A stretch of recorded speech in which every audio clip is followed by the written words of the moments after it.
Now, seventh question of this exercise is find the equation of line drawn perpendicular to the line. Given equation of line हमारे पास है x over 4 plus y over 6 is equals to 1 through the point where it meets the y axis. मैं एक छोटी C diagram बना देता हूँ, उससे समझने में आसानी रहेगी कि ये क्वेश्चन हम लोगों को कहना क्या चाह रहा है। यहाँ पे हमारे पास है x axis and this is our y axis, और यहाँ पे एक स्ट्रेट लाइन है इस तरह से जा रही है जो ये x over 4 plus y over 6 is equals to 1 वाली है। ठीक है, तो नेचुरल सी बात है, अगर ये intercept form of equation of line है तो इसके इंटरसेप्ट ये हो जाएगा 4,0 point and this point will become 0,6। अब मुझे ये कहा गया है कि this is origin and let us consider this is A point, this is point B. मुझे ये कहा गया है कि एक उस लाइन की इक्वेशन फाइंड आउट करनी है जो ये गिवन लाइन है इसके परपेंडिकुलर है और वो पास इस पॉइंट से हो रही है जिस पॉइंट पे ये y एक्सिस को कट कर रही है। Means to say we can say that we need to find out the equation of the straight line BC। अब BC क्या है कि पॉइंट B इंटरसेक्ट कर रहा y एक्सिस के ऊपर, यहां से पास होती है परपेंडिकुलर लाइन की इक्वेशन फाइंड आउट करनी है। ठीक है जी, ये x over 4 plus y over 6 is equals to 1 है, तो we can say that LCM ले लेते हैं, तो 3x plus 2y is equals to 12। 3x plus 2y is equals to 12 हमारे पास इक्वेशन है, और we can say that 3x plus 2y minus 12 is equals to 0। its slope is, इसकी slope find out करनी है, m1 is equals to minus 3 over 2। Formula हम लोगों ने लगाया minus coefficient of x over coefficient of y slope find out करने के लिए। Therefore slope of perpendicular line m2 will be equals to 2 over 3। Condition लगाई हम लोगों ने m1 into m2 is equals to -1। ये कंडीशन लगा के हम लोग स्लोप m2 फाइंड आउट कर लेते हैं। अब स्लोप परपेंडिकुलर लाइन की आ गई, यानी कि BC की स्लोप फाइंड आउट हो गई है। Therefore, equation of line BC passing through 0,6, यहाँ पे मेंशन करना बेहतर रहेगा कि हम लोग किस पॉइंट में से पास होती लाइन की इक्वेशन फाइंड आउट करेंगे।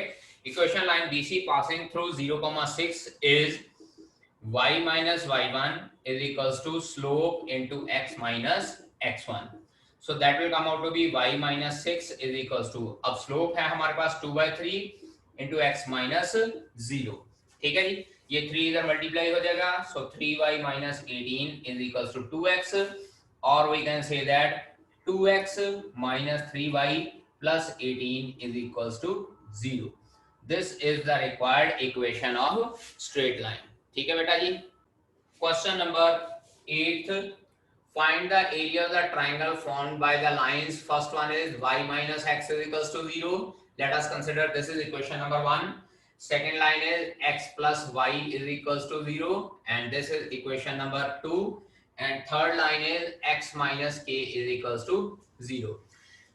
This is third equation। अगर हम लोग इन तीनों लाइनों की एक रफ सी डायग्राम ड्रॉ करना चाहें तो रफ डायग्राम के अकॉर्डिंगली जो ये लाइन है y minus x is equals to 0 हो जाएगी। This line will be equals to y minus x is equals to 0।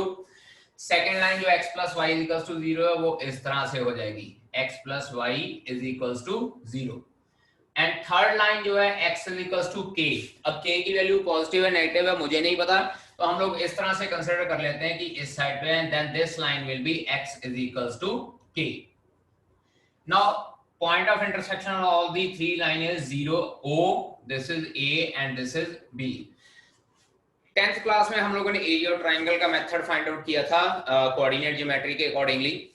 3 coordinate अगर हमारे पास हो तो हम लोग इस ट्राइंगल का एरिया फाइंड आउट कर सकते हैं, और अगर ये तीनों कोऑर्डिनेट्स फाइंड आउट करने हैं तो इट मींस मुझे क्या है कि तीनों लाइनों के point of intersection find out करने हैं। अब एक बात तो ध्यान दे दीजिए कि y माइनस एक्स और x प्लस वाई जो लाइन है ये दोनों लाइनें ओरिजिन पे इंटरसेक्ट कर रही हैं। ठीक है जी, तो हम लोग यहाँ पे डायरेक्टली लिख सकते हैं सॉल्यूशन में equation 1 and equation 2 intersects each other at point 0 0। एक तो ये दोनों लाइनें ओरिजिन पे कट कर रही हैं। अब उसके बाद हमने फाइंड आउट करना है x प्लस वाई और x is equal to k line का पॉइंट ऑफ इंटरसेक्शन। तो हम लोग क्या करेंगे, from 2 and 3, now from 2 and 3, from 2 and 3। हाँ जी, देखिए सेकंड इक्वेशन से हमारे पास x की वैल्यू k आती है, x is equal to k, it implies k plus y is equal to 0, y की वैल्यू आती है माइनस k। तो that is point capital A हमारे पास क्या आता है, k कॉमा माइनस k। ये पॉइंट जो हमारे पास A है ये k कॉमा माइनस k आ रहा है। इसके बाद हमने x is equal to k line और y minus x is equal to 0 का point of intersection find out करना है। Now from equation 1 and 3, from equation 1 and 3, x की वैल्यू फिर से वही बात k है, तो ये x की वैल्यू k पहली इक्वेशन में पुट करते हैं। It implies y minus k is equal to 0, it implies y is equal to k। That is point B जो है मेरे पास, जो पहली और तीसरी लाइन का पॉइंट ऑफ इंटरसेक्शन है, वो हमारे पास क्या आता है, k कॉमा k। इसका मतलब this B point is k comma k। तो ट्राइंगल OAB के कोऑर्डिनेट्स मेरे पास हो गए हैं 0 0, k comma minus k and k comma k। इसके बाद हम लोग करेंगे therefore area triangle OAB। OAB triangle का एरिया क्या होता है, 1/2 modulus x1 into y2 minus y3 plus x2 into y3 minus y1 plus x3 into y1 minus y2। और जब यहाँ पे x1 y1 0 0 हो जाएंगे, x2 y2 मेरे पास a के कोऑर्डिनेट हो जाएंगे k कॉमा माइनस k, और x3 y3 मेरे पास b के कोऑर्डिनेट्स हो जाएंगे that is k comma k। तो ये फॉर्मूले में हम लोग इनकी वैल्यूज पुट करके एरिया फाइंड आउट कर सकते हैं। और आप लोग ये चेक कर लीजिएगा, इसका एरिया k स्क्वायर यूनिट्स आएगा। ठीक है जी, value x1 y1 x2 y2 x3 y3 की वैल्यू पुट करके देखिए और चेक कीजिए आपका एरिया सेम आ रहा है कि नहीं आ रहा है। ठीक है जी। In ninth question, it is given to us that find the value of P so that the three lines 3x plus y minus 2 is equals to 0. Let us consider this is equation number 1. Second line px plus 2y minus 3 is equals to 0. This is equation number 2. And third equation 2x minus y minus 3 is equals to 0 may intersect at one point. हम लोगों ने p की value find out करनी है so that the these three lines intersect each other at one point. अगर ये तीनों लाइनें एक पॉइंट पे कट करती हैं तो हम लोग क्या करते हैं, फर्स्ट और थर्ड इक्वेशन का point of intersection find out कर लेते हैं और वही पॉइंट ऑफ इंटरसेक्शन हम लोग सेकंड इक्वेशन में पुट करेंगे। और जब सेकंड इक्वेशन में पुट करेंगे तो हमारे पास p की वैल्यू आ जाएगी, क्योंकि हमको ये कहा गया कि तीनों लाइनें एक पॉइंट पे इंटरसेक्ट कर रही हैं या the three lines are concurrent. Concurrent का मीनिंग यही होता है कि अगर तीन लाइनें एक पॉइंट पे इंटरसेक्ट कर रही हो। तो हम लोग ऐसे करते हैं कि फर्स्ट और थर्ड इक्वेशन को सॉल्व करते हैं फ्रॉम 1 and 3। हम लोग क्या करते हैं, इनको ऐड कर लेते हैं दोनों इक्वेशंस को। 3x plus 2x is 5x plus y minus y cut जाएगा और -2 - 3 will become -5 is equals to 0। यहां से सॉल्व करेंगे, x की वैल्यू 1 आती है, किसी भी इक्वेशन में पुट कर लेते हैं। हम लोग पुट इन इक्वेशन नंबर 1 कर लेते हैं। सो 3 into 1 plus y minus 2 is equals to 0, y plus 1 is equals to 0, y की वैल्यू आ गई -1। That is point of intersection of 1 and 3 is 1, -1। अब अगर तीनों लाइनें इंटरसेक्ट करती हैं एक पॉइंट पे, now because the three lines intersect each other at 1, -1, तो इसका मतलब 1, -1 सेकेंड इक्वेशन को सेटिस्फाई करेगा। Therefore it will satisfy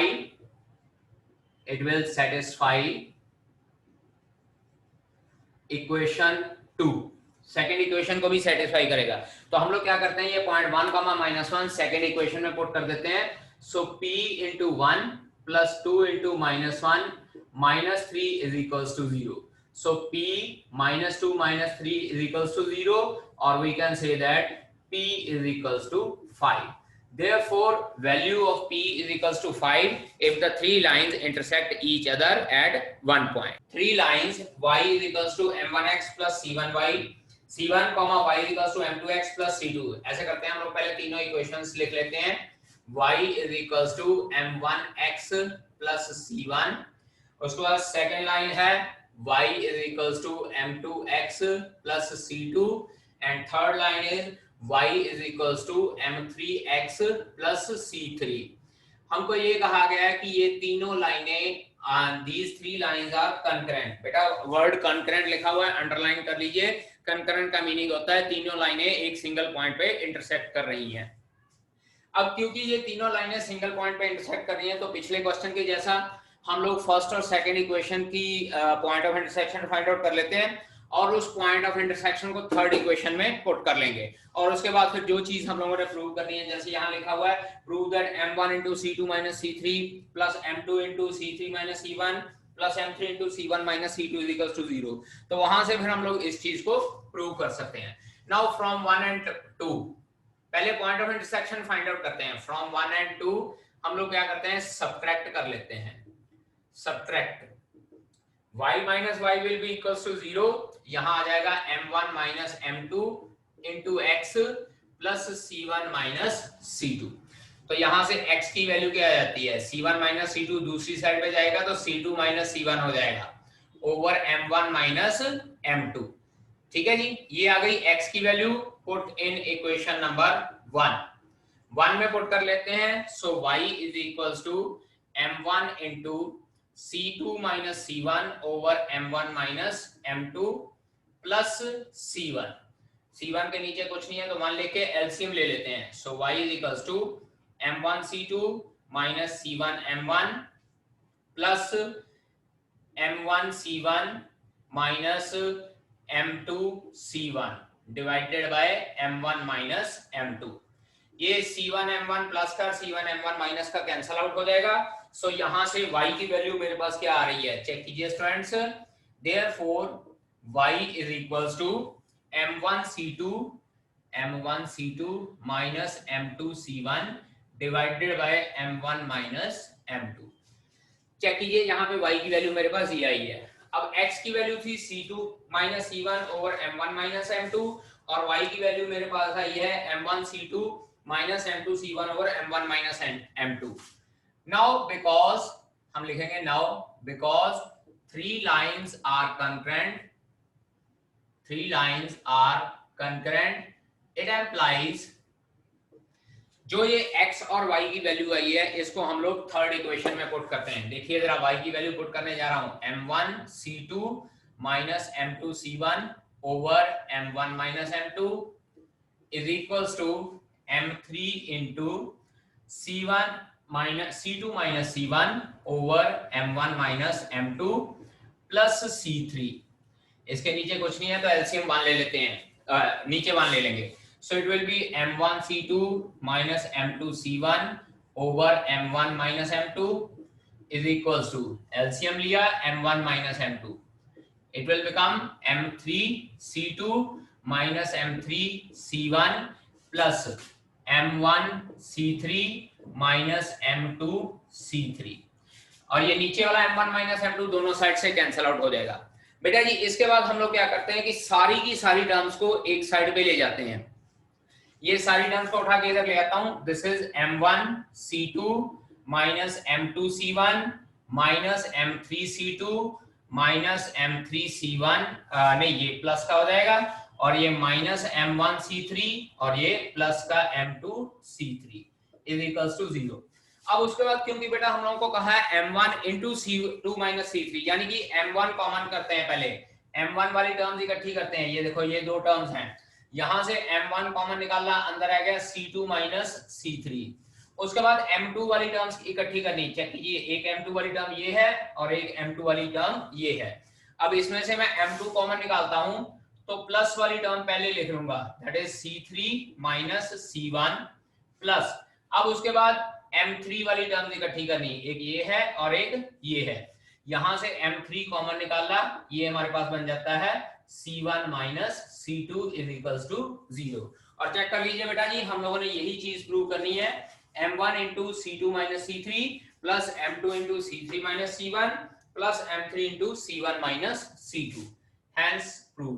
बेटा यही चीज हम लोगों ने प्रूव करनी है। फिर से बता रहा हूं कि कंकरेंट का मीनिंग होता है कि तीनों लाइनें आपस में एक ही जगह पे इंटरसेक्ट करती हैं, और इन दैट केस हम लोग क्या कर सकते हैं, दो लाइन से पॉइंट ऑफ इंटरसेक्शन निकालकर वो पॉइंट हम लोग थर्ड लाइन में पुट कर देते हैं। ठीक है जी।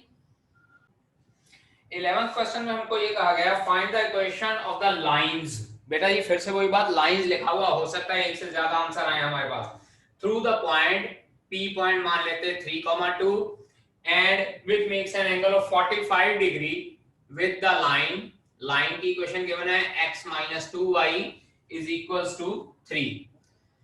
एक पॉइंट गिवन है 3,2 और एक लाइन गिवन है x minus 2y is equals to 3। we need to find out the equation of the line which passes through 3,2 and makes an angle of 45 degree with this line। इसको equation number 1 लिख लेते हैं।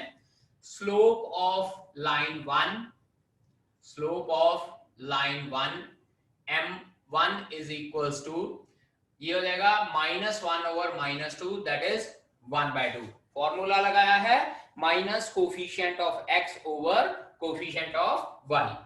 Late slope of second line, let slope of second line is equals to m2। so we know that angle between the two lines will be given by tangent theta is equals to mod m2 minus m1 over 1 plus m1 m2। चाहे m2 minus m1 लिख लीजिए, चाहे m1 minus m2 लिख लीजिए, modulus का sign है, कोई फर्क नहीं पड़ेगा। अब यहाँ पे एंगल 45 डिग्री दिया हुआ है, tan 45 degree is equals to m2 minus 1/2 over 1 plus 1/2 into m2। so 1 is equals to, यहां सॉल्व करते हैं, 2m2 minus 1 over 2 plus m2। LCM लेके जो डिनोमिनेटर में 2 बचेगा वो न्यूमरेटर और डिनोमिनेटर दोनों से कट जाएगा। अब मॉड का साइन रिमूव करना है, एक बार प्लस का साइन और एक बार माइनस का sign. It implies 2m2 minus 1 over 2 plus m2 will be equals to plus minus 1। तो एक बार हम लोग 2m2 minus 1 over 2 plus m2 is equals to 1 लिख लेंगे, और एक बार लिखेंगे 2m2 minus 1 over 2 plus m2 is equals to minus 1। एक बार प्लस का साइन ले लेना है और एक बार माइनस का साइन ले लेना है। ठीक है जी। अब इसके बाद क्रॉस मल्टीप्लिकेशन वगैरह करके हम लोग m2 की वैल्यू फाइंड आउट करने की कोशिश करते हैं। सो 2m2 minus 1 is equals to 2 plus m2, ये m2 इधर जाके माइनस हो जाएगा और ये 1 उधर, सो m2 is equals to 3। उसके बाद यहां चलते हैं 2m2 minus 1 is equals to -2 plus minus m2, ये इधर जाके प्लस हो जाएगा, सो 3m2 is equals to -1, m2 is equals to -1/3। तो ये दो वैल्यूज हमारे पास m2 की आई हैं, एक वैल्यू आई है 3 और एक वैल्यू आई है -1/3। तो therefore equations of line, therefore equation of line, अब लाइन की इक्वेशन क्या हो जाएगी, y minus y1 is equals to slope into x minus x1। अब बेटा जी पॉइंट हम लोग को ये गिवन है 3,2, तो यहां करते हैं y minus 2 is equals to 3 into x minus 3, ये हो जाएगा y minus 2 is equals to 3x minus 9 और 3x minus y minus 7 is equals to 0। This is the first equation of the line। और इसी तरह से यहाँ इक्वेशन ऑफ लाइन क्या हो जाएगी, y minus y1 is equals to m into x minus x1। Again this is y minus 2 is equals to -1/3 into x minus 3, ये 3 इधर मल्टीप्लाई हो जाएगा, 3y minus 6 is equals to -x plus 3, तो इधर ले आते हैं, सो x plus 3y minus 9 is equals to 0। तो इसका मतलब मेरे पास जो दो इक्वेशन बनी है, that is 3x minus y minus 7 is equals to 0 होगी, या x plus 3y minus 9 होगी, which makes an angle of 45 degree with this straight line। ठीक है जी। Now 12th question में हम लोगों को कहा गया है कि find the equation of the straight line passing through the intersection of the two lines 4x plus 7y minus 3 is equals to 0, and the second line is 2x minus 3y plus 1 is equals to 0, and which have equal intercepts on the axis. चलिए वो बात बाद में करते हैं, पहले हम लोग इनका point of intersection find out कर लेते हैं। इसको 1 से मल्टीप्लाई, इसको 2 से मल्टीप्लाई किया। 10th क्लास का linear equation in two variable वाले method, elimination method. So it will be 4x plus 7y minus 3 is equals to 0, 4x minus 6y plus 2 is equals to 0। यहाँ पे सब्ट्रैक्ट कर दिया इनको, it will become 13y minus 5 is equals to 0। यहाँ से y की value आती है 5/13। ठीक है, अब इसके बाद ये वैल्यू हम लोग पुट इन इक्वेशन नंबर 1 कर लेते हैं। पुट इन 1, तो 4x plus 7 into 5/13 minus 3 is equals to 0, 4x plus 35/13 minus 3 is equals to 0। Solve करेंगे, 4x is equals to 3 minus 35/13। तो हम लोग सॉल्व करके फाइंड आउट करते हैं, ये आ जाता है 4x is equals to, ये आ जाएगा 4/13। सो 4 और 4 कैंसल आउट हो जाएगा, x की वैल्यू आ जाएगी 1/13। That is point of intersection. Point of intersection is 1/13, 5/13। ये तो आ गया पॉइंट ऑफ इंटरसेक्शन। अब मुझे ये कहा गया है कि I need to find out the equation of straight line which has equal intercepts on the axis. Now equation of line या equation of straight line having equal intercepts is, ये हो जाएगा बेटा x over a plus y over a is equals to 1। Equation number 3। क्योंकि intercept equal है तो मैं a और b दोनों की जगह पे a लिख रहा हूं। नाउ इट पासेस थ्रू, क्योंकि ये पॉइंट ऑफ इंटरसेक्शन से पास करती है, इट पासेस थ्रू 1/13, 5/13। तो इसका मतलब ये पॉइंट इस इक्वेशन को सेटिस्फाई करेगा। So it implies 1/13 a plus 5/13 a is equals to 1। x की जगह 1/13 पुट किया, y की जगह पे 5/13 पुट किया। सो it will B 1 plus 5/13 a is equals to 1, 6 is equals to 13a, और a की वैल्यू आ गई 6/13। Therefore put in equation number 3। Put in 3। Third equation में पुट करते हैं a की वैल्यू, तो मेरे पास क्या आता है, x over 6/13 plus y over 6/13 is equals to 1। ये 13 ऊपर चला जाएगा, so 13x over 6 plus 13y over 6 is equals to 1। और I can say that ये 6 उधर मल्टीप्लाई कर देते हैं, 13x plus 13y is equals to 6 will be the required equation of straight line having equal intercept and passing through the intersection of equation 1 and equation 2। ठीक है बेटा जी, we'll meet on Tuesday with remaining questions of this miscellaneous exercise of this chapter। Okay ji, Thank you, sir.